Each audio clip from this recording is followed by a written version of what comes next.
Hi friends, இன்றைக்கி என்ன video பார்க்க போகிறோம் அப்படின்னா, இன்றைக்கி ஈவினிங்லேருந்து நாளை காலையில் வரைக்கும் நான் என்னென்னலாம் பண்ணேன் அப்படிங்கிறது தான் பார்க்க போகிறோம். வீடியோக்குள்ளே போகலாமா? இன்றைக்கி காலையிலேயே தம்பி எங்கள் அம்மா வீட்டுக்கு போயிட்டான். ஈவினிங் தான் அவனை கூட்டு வந்தேன். அவனை கூட்டு வந்ததுக்கப்புறமாட்டு தான் எனக்கும் தம்பிக்கு பாலை காய்ச்ச ஆரம்பிச்சிருக்கேன். தம்பிக்கு பாலில் எப்பயுமே நாட்டு சக்கரை தான் போடுவேன். நான் தம்பிக்கு டீ போடுறேன்னே நிறைய இடத்துல சொல்லியிருப்பேன். ஆனால் தம்பிக்கு நான் டீ போட்டு இது வரைக்கும் கொடுத்ததே கிடையாது. பாலில் நாட்டு சக்கரை தான் போட்டு கொடுத்துருக்கேன். அதை தான் நான் டீன்னு மாற்றி சொல்லிட்டேன். நான் எப்பயுமே தம்பிக்கு பாலில் நாடு சக்கரை தான் போட்டு கொடுப்பேன். எனக்கு எப்பயுமே காஃபி போட்டுக்குவேன்.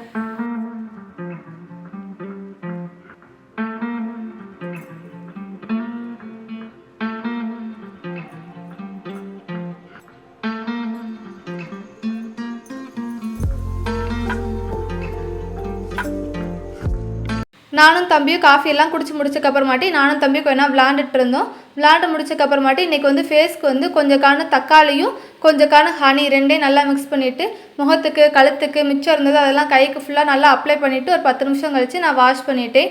இது அப்ளை பண்ணும்போது என்னம்மா மூஞ்சிக்கு அப்ளை பண்ணிகிட்ருக்கேன், என்னம்மா செய்கிறேன்னு பக்கத்துலேருந்து ஒரு ஆள் கேட்டுகிட்டே இருந்தார். இல்லையா, சும்மா அம்மா முகத்துக்கு போட்டுட்ருக்கேன் அப்படின்னு சொல்லி சமாளிச்சுட்டு ஃபேஸ் வாஷ்லாம் பண்ணிவிட்டு குட்டியாக ஒரு மேக்கப் போட்டு ரெடி ஆகிட்டேன்.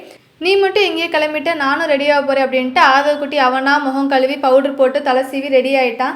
சரி, கொஞ்சம் சீக்கிரமாக நைட் சாப்பாடு ஆரம்பித்து சீக்கிரம் முடிச்சிடலாம் அப்படிங்கிறக்காக இன்றைக்கி நைட் சாப்பாடு செய்ய கிளம்பிட்டேன். இன்றைக்கி நைட் சாப்பாடு என்னது அப்படின்னா, பூரி உருளைக்கிழங்கு மசாலா. பூரி நார்மல் பூரி செய்யாமல் பாலக் பூரி தான் செய்ய போகிறேன்.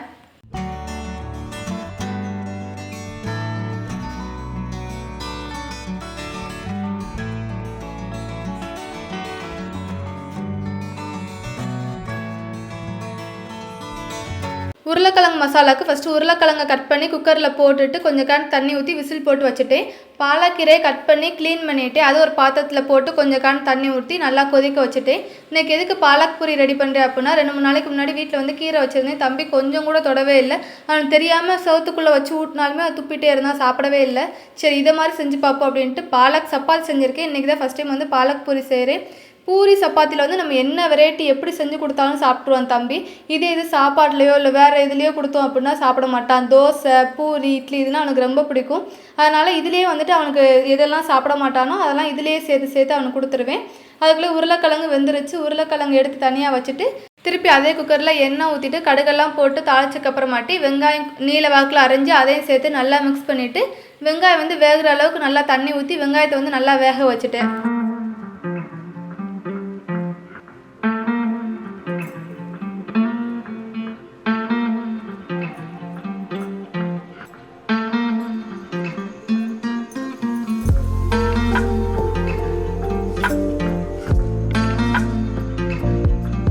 வெங்காயம் நல்லா வெந்தக்கப்புறமாட்டி கொஞ்சம் மஞ்சத்தூள் கொஞ்சம் உப்பெல்லாம் போட்டு நல்லா மிக்ஸ் பண்ணிவிட்டு உருளைக்கிழங்கு நல்லா ஆறிடுச்சு. அதுக்கு தொலியெல்லாம் நல்லா எடுத்துட்டேன்.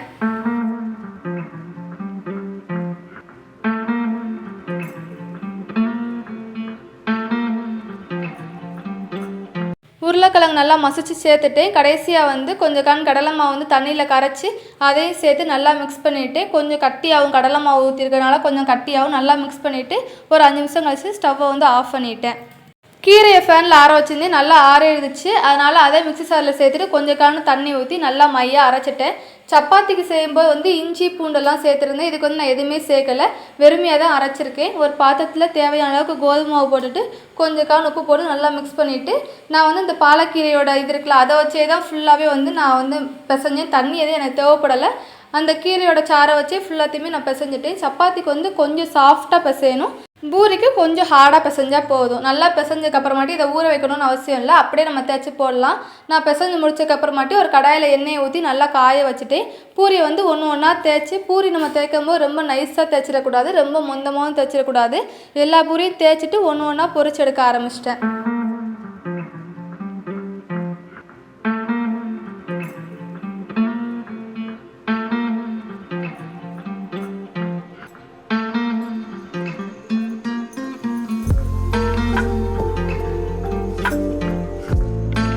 சப்பாத்தி தேய்க்கும்போது ரொம்ப நைஸாக தேய்க்காமல் இருந்தோம் அப்படின்னாலே பூரி நல்லா பொஃப்னு வரும். அதுக்கப்புறமாட்டி 2 பக்கமும் திருப்பி போட்டு நம்ம எடுத்து வச்சிடலாம். இதே மாதிரி செஞ்சோம் அப்படின்னா எல்லா பூரியுமே நல்லா பொஃப்னு சூப்பராக வரும்.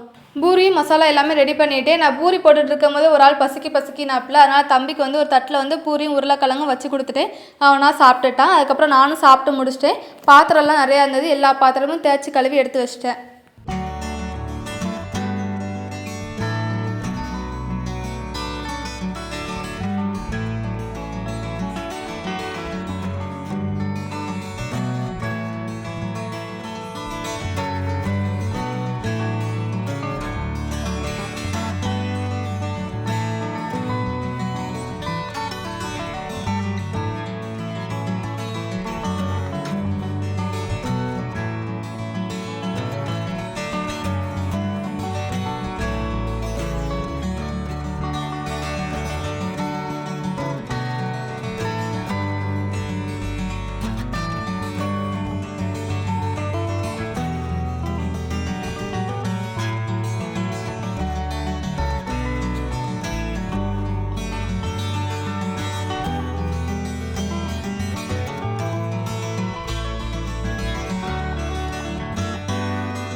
பாத்திரத்தெல்லாம் கழுவிட்டு அடுப்பை ஃபுல்லாக நல்லா தொடச்சிட்டு கிச்சனை ஃபுல்லாக நல்லா தூத்துட்டு ஹாலையும் ஃபுல்லாக தூத்துட்டு பாய் விரித்து படுக்க ஆரம்பிச்சிட்டோம் நாங்கள்.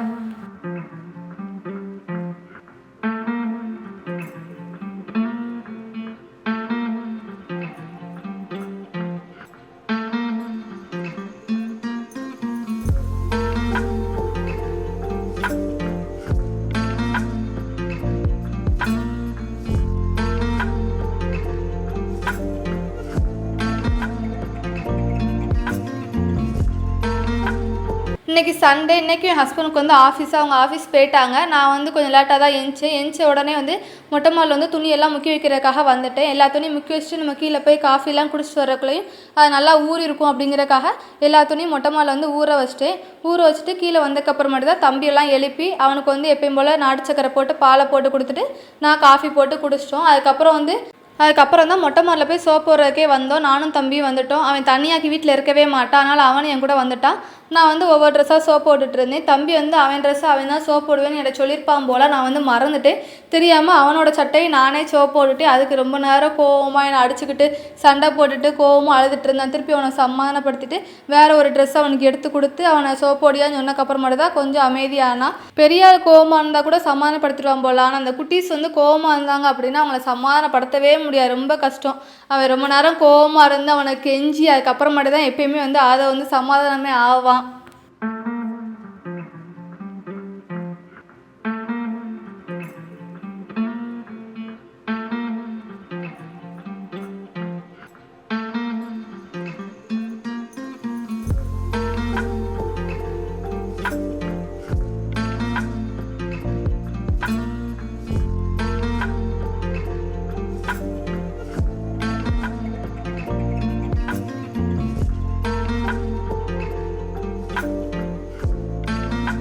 ஒரு வழியாக 2 பேரும் சண்டை போட்டு சமாதானம் ஆகி சோப்பெல்லாம் 2 பேரும் போட்டு அலசி முடிச்சாச்சு.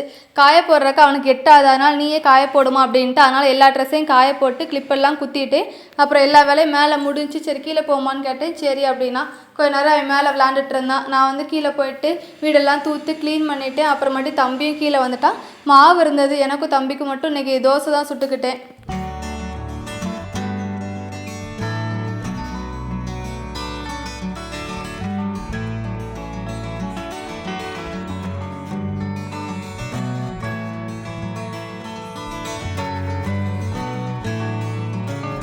கரெக்டாக அவனுக்கு தோசை சுடும்போது கீழே வந்துட்டான். என்ன தோசை சுட போகிறோமா அப்படின்னு சொல்லி கேட்டால் நார்மல் தோசை சுடவாயா அப்படின்னு. இல்லை எனக்கு முட்டை தோசை தான் வேணும்னு சொல்லி கேட்டால். அதனால் தம்பிக்கு மட்டும் ஒரு முட்டை தோசை ஊற்றிட்டு எனக்கு வந்து ஒரு 2-3 நார்மல் தோசை ஊற்றி 2 பேருமே சாப்பிட்டு முடிச்சிட்டோம்.